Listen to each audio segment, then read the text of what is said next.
Hello friends, स्वागत है आप सभी का मेरे YouTube channel SV coaching classes पर। और आज का जो हमारा इम्पोर्टेंट टॉपिक है वो है इलेक्ट्रोकेमिकल सीरीज यानी विद्युत रासायनिक श्रेणी। क्लास 10th में इसी को हम धातुओं की सक्रियता श्रेणी के नाम से जानते हैं।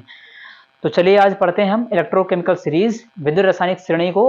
और ये भी आपके एग्जाम की दृष्टि से बहुत इंपॉर्टेंट है। यहाँ से भी आपके एग्जाम में 1 से 2 प्रश्न आना ही आना है, अनिवार्य है। तो यहाँ पर देखिएगा, मैंने इसके सबसे पहले डेफिनेशन देख लेते हैं कि विद्युत रासायनिक श्रेणी यानी इलेक्ट्रोकेमिकल सीरीज किसे कहते हैं। तो परिभाषा को देखते हैं कि विभिन्न तत्वों, देखिए मैंने यहाँ पर लिखा है तत्व।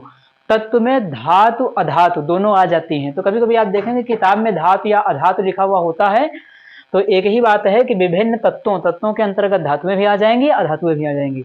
तो विभिन्न तत्वों को उनके मानक अपचयन विभव, मानक अपचयन विभव, जो धातु का इलेक्ट्रोड विभव होता है, इलेक्ट्रोड विभव दो प्रकार का होता है, एक मानक अपचयन विभव होता है और एक मानक ऑक्सीकरण विभव होता है। तो यहाँ पर लिखा हुआ है कि मानक अपचयन विभव के बढ़ते क्रम में रखने पर जो श्रेणी प्राप्त होती है उसे विद्युत रासायनिक श्रेणी या सक्रियता श्रेणी कहते हैं। यानी धातुओं को उनके मानक अपचयन विभव, ध्यान रखना है, मानक अपचयन विभव, अपचयन विभव है, ध्यान रखिएगा, मानक अपचयन विभव के बढ़ते क्रम में रखने पर जो श्रेणी प्राप्त होती है उसे धातुओं की सक्रियता श्रेणी या विद्युत रासायनिक श्रेणी कहते हैं। तो यहाँ पर मैंने इस श्रेणी के एलिमेंट्स को यहाँ पर लिखा हुआ है। हालांकि एनसीईआरटी किताब में आपको बहुत सारे और भी धातुएं उसमें लिखी हुई मिलेंगी, लेकिन मैंने यहाँ पर जो ज़्यादा मोस्ट इंपॉर्टेंट है वो लिखी हुई है। आप एनसीईआरटी किताब से देख करके और भी वैल्यू को देख सकते हैं वहाँ से। तो मैं इसको बता देता हूँ कि यहाँ पर देखिए, मैंने विद्युत रासायनिक श्रेणी, मेरे में जगह नहीं थी इसलिए मैंने ऐसे लिख दिया है, 3 कॉलम बना करके। आप इसको सीधे नीचे लिख सकते हैं। तो यहाँ पर देखिएगा कौन है, लिथियम है, पोटेशियम है, बेरियम है, स्ट्रांसियम है, कैल्शियम है, sodium, magnesium, aluminium, manganese, zinc, chromium, iron यानी लोहा है, कैडमियम है, कोबाल्ट है, निकिल है, टिन है, लेड है, हाइड्रोजन है, कॉपर है, मरकरी है और सिल्वर है। उसके बाद प्लेटिनम है, गोल्ड, आयोडीन है, ब्रोमीन है, क्लोरीन है, फ्लोरीन है। तो यहाँ पर ये धातुएं हमारी विद्युत रासायनिक श्रेणी की ये हमारी धातुएं होती हैं। इनको भी याद करने की ट्रिक होती है, आप इसका स्क्रीनशॉट ले लीजिए। फिर मैं इनको याद करने की मैं आपको ट्रिक बताता हूं और इनके क्या क्या प्रॉपर्टीज होती हैं, क्या क्या विशेषताएं या लक्षण होते हैं मैं बताता हूं आपको। तो स्क्रीनशॉट ले लीजिए, फिर मैं आगे बात करता हूं। तो चलिए मैं बता देता हूं इन तत्वों को याद करने की ट्रिक जो होती है मैं उस पर बात कर लेता हूं, यानी विद्युत रासायनिक श्रेणी के तत्वों को आप कैसे याद रखेंगे। तो यहां पर देखिएगा मैंने लिखा हुआ है इसके ट्रिक को, लिखबा सर का ना मग अल मन जन करफी कड को नी सन पब हो क्यों हज अज पट ओ आई बहार कल फिर। तो ये हो गई हमारी ट्रिक। तो यहां पर क्या है कि इन सभी अक्षरों को आप इधर लगाएंगे श्रेणी में, तो सभी अक्षरों से आपको ये तत्वों के नाम मिल जाएंगे। चलिए मैं बता देता हूं आपको। ली से, देखिए ली लिखा हुआ है, ली से हो जाएगा लिथियम, का से हो जाएगा के यानी के से हो जाएगा पोटेशियम, बा से हो जाएगा बेरियम, बी ए, सर से हो जाएगा एसआर स्ट्रांसियम, का से हो जाएगा कैल्शियम, सी ए लिखा हुआ है, ना से हो जाएगा एन ए सोडियम। उसके बाद मग एमजी, मग, अल एल्युमिनियम, मन मैंगनीज, जन जिंक, कर सीआर, फी एफ ई, कड सीडी कैडमियम, को कोबाल्ट, नी निकिल, सन एसएन, पब पीबी, हो हाइड्रोजन, क्यों सीयू कॉपर, हज एचजी मरकरी, अज एजी सिल्वर, पट प्लेटिनम, ओ ऑरेट यानी गोल्ड जिसको कहते हैं, ऑरेट को गोल्ड भी कहते हैं, आई आयोडीन, बहार ब्रोमीन, कल क्लोरीन, फिर फ्लोरीन। तो यहाँ पर मैंने इन सभी तत्वों को ट्रिक के माध्यम से यहाँ लिख दिया है। आप इसका स्क्रीनशॉट लेकर के आप इनको याद कर सकते हैं। देखिए यहाँ पर मैं एक चीज और बता देता हूँ आपको कि ये जो श्रेणी बनाई गई है वो धातुओं के अपचयन विभव के बढ़ते हुए क्रम में बनाई गई है। यानी यहाँ पर लिथियम से मान हमारे माइनस में चालू हुए हैं, यहाँ से माइनस में चालू होगा और धीरे धीरे धीरे धीरे माइनस का कम होते होते होते होते हाइड्रोजन का देखिए कितना हो गया, हाइड्रोजन का 0 हो गया। अब हाइड्रोजन के बाद नीचे वाली वैल्यू सब कितनी हो जाएंगी, प्लस में आती चली जाएंगी, यानी ऊपर माइनस से चालू हुई और नीचे प्लस पर समाप्त होगी। यहाँ पर आप देख रहे हैं कि फ्लोरीन की जो वैल्यू है 2.87 है। तो ये हमारी सीरीज माइनस से प्लस की ओर बनाई गई है अपचयन विभव के बढ़ते हुए क्रम में। तो चलिए स्क्रीनशॉट लीजिए, फिर मैं बात करता हूं इनके लक्षणों की। तो चलिए मैंने यहाँ पर विद्युत रासायनिक श्रेणी के कुछ लक्षणों को लिखा हुआ है, यहाँ पर इनको देखते हैं और समझ लेते हैं। तो देखिए सबसे पहले मैंने विद्युत रासायनिक श्रेणी का लक्षण लिखा हुआ है, नंबर फर्स्ट है। लक्षण में हमारा देखिएगा क्या है, पहला लक्षण हमारा लिखा हुआ है कि जो धातु विद्युत रासायनिक श्रेणी में, देखिए मैंने यहाँ पर जगह कम होने की वजह से केवल श्रेणी लिख दिया है, आप पूरा लिख सकते हैं विद्युत रासायनिक श्रेणी।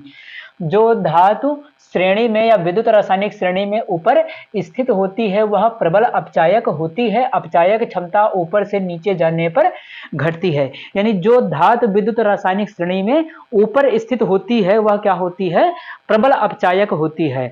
अपचायक क्या होता है और आक्सीकारक क्या होता है, तो मैंने अपने क्लास 10th की प्रतिस्थापन अभिक्रिया की वीडियो में आक्सीकारक और अपचायक आपको बहुत डिटेल में समझाया है, वहां जाकर के आप देख सकते हैं, या मैं यहाँ पर आपके हिंट के लिए बता देता हूं कि अपचायक हमारा क्या होता है। तो जिस तत्व का ऑक्सीकरण होता है उसका नाम रखते हैं हम अपचायक।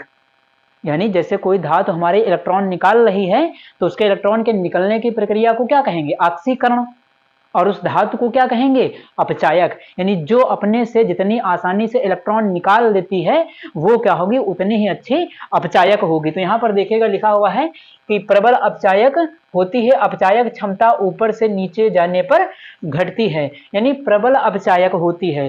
तो जो धातु श्रेणी में ऊपर स्थित होती, तो अपचायक, अगर इन धातुओं में इस रासायनिक श्रेणी में आपसे पूछ लिया जाए कि सबसे ज्यादा अपचायक कौन है, तो जो सबसे ऊपर होगी वही सबसे ज्यादा अपचायक है। यानी सबसे ज्यादा अपचायक कौन हो जाएगी, लिथियम। सबसे ज्यादा अपचायक कौन होगी, लिथियम हो जाएगी। और अपचायक क्षमता ऊपर से नीचे जाने पर क्या होगी, घटेगी। तो सबसे ज्यादा अपचायक ये हो गई, और सबसे कम अपचायक कौन सी होगी, ये फ्लोरीन। यानी जिसके E0 सेल का मान, मानक अपचयन विभव का मान जितना कम होगा वह उतने ज्यादा क्या होगी, प्रबल अपचायक होगी। आपको सवाल में वैल्यू देकर के भी क्वेश्चन पूछ लिया जाता है, प्लस माइनस की वैल्यू देकर के। तो ध्यान रखिएगा जिसके E0 सेल क्या है, मानक अपचयन विभव का मान जितने ज्यादा ऋणात्मक होगा, जितने ज्यादा माइनस होगा, वह उतना ही अधिक क्या होगी, प्रबल अपचायक होगी। और जैसे जैसे ये वैल्यू प्लस की ओर बढ़ती जाएगी वैसे वैसे अपचायक क्षमता क्या होती जाएगी, घटती जाएगी। तो यही हमारा प्रबल अपचायक कहने का मतलब है। तो इसमें आपको पता चल गया होगा कि सबसे ज्यादा अपचायक कौन है, लिथियम, उससे कम पोटेशियम, उससे कम बेरियम, सीरियम, फिर ये स्ट्रांसियम, फिर कैल्शियम, फिर सोडियम। इसी तरीके से अपचायक क्षमता क्या होती जाएगी, घटती जाएगी। तो ये हो गया पहला पॉइंट, मैंने आपको समझा दिया है। सेकंड देखते हैं लक्षण हमारा क्या है कि जो धातु श्रेणी में ऊपर, सबसे ऊपर स्थित होती है, सबसे कम ऑक्सीकारक होती है, ऑक्सीकारक क्षमता ऊपर से नीचे जाने पर बढ़ती है। देखिएगा ऊपर जो हमारी धातु थी सबसे ज्यादा अपचायक थी, तो जब ये सबसे ज्यादा अपचायक है तो इसका उल्टा सबसे कम ऑक्सीकारक होगी। यानी ये लिथियम हमारा क्या हो जाएगा, सबसे कम ऑक्सीकारक हो जाएगा। और इस बार हमारा फ्लोरीन क्या हो जाएगा, सबसे ज्यादा ऑक्सीकारक हो जाएगा। यही हमारा नियम कहता है कि जो धातु सबसे ऊपर स्थित होती है वो सबसे कम ऑक्सीकारक होती है। अब ऑक्सीकारक क्या होता है, तो ऑक्सीकारक हमारा वो होता है जो इलेक्ट्रॉन को ग्रहण करता है। यानी इलेक्ट्रॉन को ग्रहण करने की प्रक्रिया क्या कहलाती है, अपचयन। इस प्रक्रिया को क्या कहेंगे, अपचयन। लेकिन जो इलेक्ट्रॉन ग्रहण कर रहा है उसका नाम क्या रखेंगे, हमारा हो जाएगा ऑक्सीकारक। तो यहां हमारा हो जाएगा लिथियम ऑक्सीकारक। तो सबसे कमजोर जो हमारा ऑक्सीकारक है वो लिथियम है, और सबसे प्रबल जो ऑक्सीकारक हो जाएगा वो कौन हो जाएगा, फ्लोरीन हो जाएगा। तो सेकंड हमारा रूल यही कहता था लक्षण। तीसरा देखिएगा लिखा हुआ है कि जो धातु श्रेणी में ऊपर स्थित होती है अत्यंत क्रियाशील होती है। यानी विद्युत रासायनिक श्रेणी में जो धातु ऊपर स्थित होती है वह अत्यंत क्रियाशील होती है, और श्रेणी में ऊपर से नीचे जाने पर धातु की क्रियाशीलता क्या है, घटती जाती है। तो सबसे अधिक क्रियाशील इन धातुओं में से कौन हो जाएगी, अगर आपसे पूछा जाए कि इन विद्युत रासायनिक श्रेणी में सबसे अधिक क्रियाशील धातु कौन सी होगी, तो ये हमारी जो सबसे ऊपर है, हमने नियम पढ़ लिया है, लक्षण पढ़ लिया है श्रेणी का, कि जो धातु सबसे ऊपर स्थित होती है, अत्यंत क्रियाशील होती है, सबसे अधिक क्रियाशील। तो सबसे अधिक क्रियाशील कौन सी हो जाएगी? लिथियम। और सबसे कम क्रियाशील कौन सी हो जाएगी? तो फ्लोरीन हो जाएगी। तो यहाँ पर आपको 4 धातुएं देकर के पूछा जा सकता है कि क्रियाशीलता के बढ़ते क्रम में लिखिए या क्रियाशीलता के घटते क्रम में लिखिए। तो ये लक्षण आपको पता होना चाहिए। तो स्क्रीनशॉट ले लीजिए इन लक्षणों का, फिर हम बात करते हैं अगले लक्षणों पर।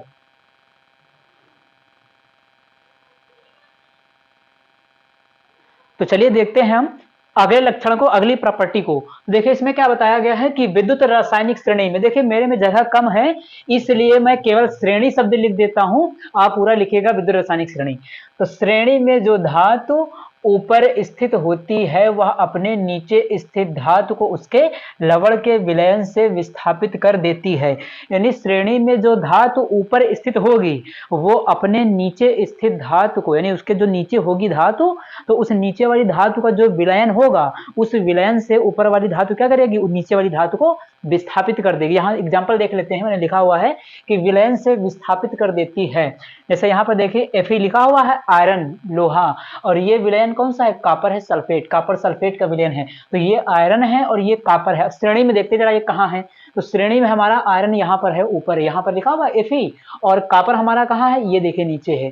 तो हमने कापर का विलयन क्या लिया है? कापर सल्फेट लिया। यही तो नियम कहता है कि जो धातु ऊपर होगी वो नीचे स्थित धातु को उसके लवण के विलयन से, तो ये कापर है, तो कापर के लवण का विलयन कौन सा है? देखिए कापर के लवण का विलयन है कापर सल्फेट। ये कापर सल्फेट लिया गया है, तो कापर सल्फेट को कौन विस्थापित कर देगा? उसके जो ऊपर वाली धातु है। तो देखिए आयरन क्या है? ऊपर है ना, तो ये क्या करेगा? Fe कापर को यहां से विस्थापित कर देगा, यानी Fe कापर को विस्थापित कर देगा और विलयन कापर सल्फेट से फेरस सल्फेट का बन जाएगा। कापर सल्फेट का विलयन कैसा होता है? नीला होता है। देखिए यहाँ पर एक क्यों लिखा है? एक्वस, एक्वस का मतलब होता है जलीय, यानी ये जलीय विलयन है कापर सल्फेट का। कैसा होता है? नीला। तो आयरन क्या करेगा? लोहा इस कापर को विस्थापित कर देगा, अपचयित कर देगा, और उसके वजह से क्या होगा कि विलयन हमारा बन जाएगा फेरस सल्फेट का। और फेरस सल्फेट का जो रंग होता है वो कैसा होता है? हरा कलर होता है, और हमारा कापर बाहर निकल जाएगा। तो यहां से हमारा कापर सल्फेट से फेरस सल्फेट, यानी आयरन क्या था? आयरन ऊपर स्थित था, इसलिए इसने कापर सल्फेट से कापर को हटा दिया। सेकंड एग्जांपल देखते हैं। कापर लिखा हुआ है और ये लिखा सिल्वर नाइट्रेट। सिल्वर नाइट्रेट रंगहीन या सफेद कलर इसका लिखा हुआ मिलता है। सिल्वर नाइट्रेट रंगहीन कलर का विलयन होता है, सिल्वर नाइट्रेट का विलयन, उसमें मैंने कापर को मिला दिया। तो कापर के ने क्या किया कि यहां से सिल्वर को क्या कर दिया? विस्थापित कर दिया, और विलयन कैसा बन गया? कापर नाइट्रेट का बन गया। कापर नाइट्रेट, कापर का कलर कैसा होता है? नीला, इसलिए विलयन का कलर कैसा हो जाएगा?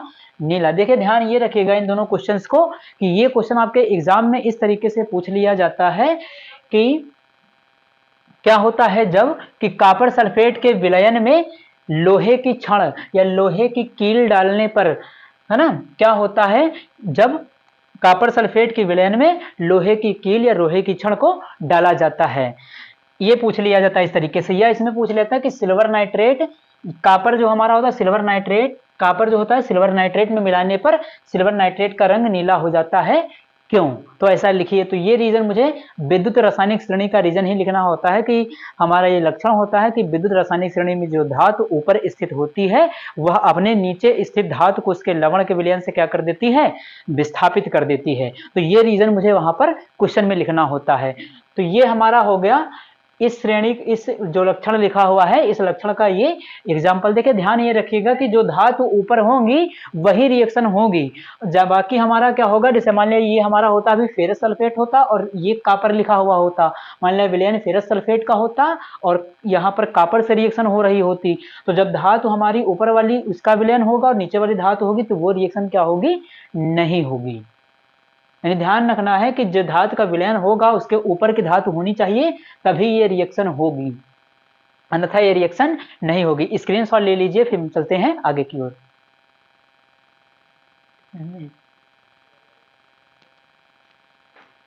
तो चलिए देख लेते हैं विद्युत रासायनिक श्रेणी के अगले लक्षण को। तो यहां पर देखिए क्या बताया गया है। इस लक्षण में क्या बात की गई कि श्रेणी में जो धातु हाइड्रोजन से ऊपर स्थित होती है वह जल तथा अम्लों से क्रिया करके हाइड्रोजन गैस मुक्त कर, जो धातु हाइड्रोजन से ऊपर स्थित होती है वह जल तथा अम्लों से क्रिया करके हाइड्रोजन गैस क्या करती है, मुक्त करती है, यानी वो अम्लों से और जल से क्रिया करके हाइड्रोजन गैस को मुक्त करती। तो एग्जांपल देखिए मैंने लिखा हुआ है, यहाँ पर सोडियम है और ये है वाटर, जल।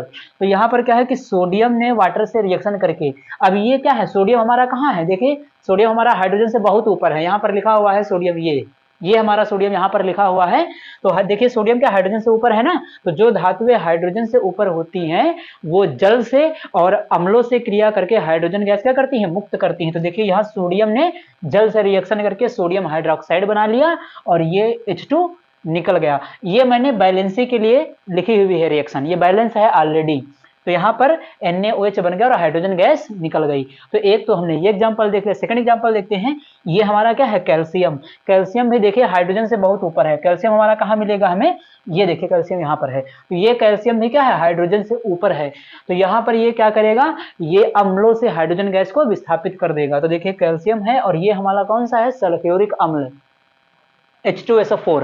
तो कैल्शियम हो गया और ये सल्फ्यूरिक अम्ल हो गया H2SO4। तो इस अम्ल से क्या करेगा, ये बन जाएगा हमारा कैल्शियम सल्फेट और यहाँ पर हाइड्रोजन गैस को मुक्त कर देगा। यहाँ हाइड्रोजन गैस क्या हुई, निकल गई। थर्ड एग्जांपल देखिएगा, मैंने लिखा Cu प्लस HCl। देखिए ये भी पूछा जा सकता है कि कौन सी अभिक्रिया संभव है, कौन सी अभिक्रिया नहीं संभव है, ये भी आपसे एग्जाम में पूछा जा सकता है। तो यहाँ Cu प्लस HCl, क्या ये रिएक्शन होगी, देखिए Cu है HCl है, ये हाइड्रोक्लोरिक अम्ल है। तो देखिए क्या हाइड्रोजन से ऊपर है या कॉपर या नीचे श्रेणी में, देखिए तो श्रेणी में हाइड्रोजन से हमारा नीचे है कॉपर, देखिए हाइड्रोजन से नीचे, यानी ये अभिक्रिया संभव नहीं है, ये अभिक्रिया नहीं होगी, यानी यहाँ अम्लों से हाइड्रोजन गैस मुक्त नहीं होने वाली है। तो ये मैंने इसका लक्षण पढ़ लिया और इसके एग्जाम्पल कर लीजिए, स्क्रीनशॉट लीजिए, फिर मैं चलता हूँ अगले लक्षण की बात करता हूँ। तो चलिए देखते हैं श्रेणी के अगले लक्षण को और इसकी बात कर लेते हैं, इसको समझ लेते हैं। देखिए श्रेणी के सभी लक्षणों को आप ध्यान रखिएगा और अच्छे से पढ़िएगा, क्योंकि यहाँ से प्रश्न आ जाता है लिखने के लिए, करने के लिए आपको। तो यहाँ पर देखिएगा क्या है अगला लक्षण, कि जो धातुएं श्रेणी में हाइड्रोजन H2 से नीचे स्थित होती हैं उनके ऑक्साइड अपघटित हो जाते हैं। श्रेणी में ऊपर से नीचे जाने पर ऑक्साइडों का ऊष्मीय स्थायित्व घटता है, यानी विद्युत रासायनिक श्रेणी में जो धातुएं हाइड्रोजन से नीचे स्थित होती हैं उनके ऑक्साइडों का क्या होता है, अपघटन हो जाता है। अपघटन होने का मतलब जब उनको ऊष्मा, हीट या टेम्परेचर या तापमान जब दिया जाता है तो वो क्या होते हैं, अपघटित हो जाते हैं, टूट जाते हैं उनके ऑक्साइड। जबकि हाइड्रोजन से जो ऊपर होती हैं धातुएं उनके ऑक्साइडों का अपघटन नहीं होता है। यहां से आपके एग्जाम में एक बार क्वेश्चन आ चुका है कि HgO और ZnO गर्म करने पर जिंक ऑक्साइड नहीं टूटता है, जबकि मर्क्यूरिक ऑक्साइड आपका टूट जाता है, कारण सहित समझाइए। तो आपको यही रीजन वहां पर लिखना था। तो मैंने देखिए यहाँ पर एग्जांपल लिया हुआ है, ये आपका लिखा हुआ मर्क्यूरिक ऑक्साइड लिखा हुआ है, इसको गर्म कर दिया। ऊष्मीय स्थायित्व का मतलब है ऊष्मा देने पर टूटना या डिकम्पोजिशन होना। HgO लिखा हुआ, गर्म किया तो 2Hg और O2 में टूट गया। तो ये हमारा जो मरकरी है ये हाइड्रोजन से नीचे आप श्रेणी में देख सकते हैं। तो यहाँ पर देखिएगा ये हाइड्रोजन हो गया और मरकरी आपको कहाँ मिलेगा, ये नीचे मिल गया। तो हाइड्रोजन से जितनी भी धातुएं, देखिए हमने धातुओं की बात की है, यहाँ पर कौन आया है, धातुएं। अधातुओं की बात नहीं की, जैसे ये है आयोडीन और ये क्लोरीन फ्लोरीन वगैरह हैं, इनकी बात मैंने नहीं की है। तो धातुओं की हम बात कर रहे हैं। तो यहाँ पर देखिएगा जो जिंक है हमारा, जिंक ऑक्साइड, इसको जब गर्म करेंगे तो क्या ये टूटेगा, तो ये हाइड्रोजन से क्या है, ये हाइड्रोजन से काफी ऊपर है, यहाँ पर है ये हाइड्रोजन से ऊपर है। तो जिंक ऑक्साइड आपका गर्म करने पर नहीं टूटेगा, और जबकि मरकरी ऑक्साइड आपका ऐसे टूट जाएगा। तो इसकी जगह पर जितने भी हमारे हाइड्रोजन के धातुओं के ऑक्साइड होंगे वो सभी टूट जाएंगे और हाइड्रोजन से ऊपर जो भी हैं उनका ऊष्मीय अपघटन नहीं होगा। तो स्क्रीनशॉट लीजिए, फिर बात करते हैं अगले लक्षण की। चलिए देख लेते हैं विद्युत रासायनिक श्रेणी के हम कुछ अंतिम लक्षणों को और इनको भी जान लेते हैं। तो चलिए यहाँ पर देखिएगा क्या लिखा, यहाँ पर देख लेते हैं, लिखा हुआ स्थित अधातुएं अपने से ऊपर स्थित अधातुओं को उनके लवण के विलयन से विस्थापित कर देती हैं। यानी यहाँ पर लिया गया फ्लोरीन है और ये पोटेशियम आयोडाइड है, पोटेशियम आयोडाइड का विलयन है। तो यहाँ पर देखिए अधातुओं का विलयन है, तो ये फ्लोरीन क्या करेगा, अब यहाँ पर देखिए फ्लोरीन जो है हमारा ऊपर है और ये आयोडीन कहाँ है, नीचे है।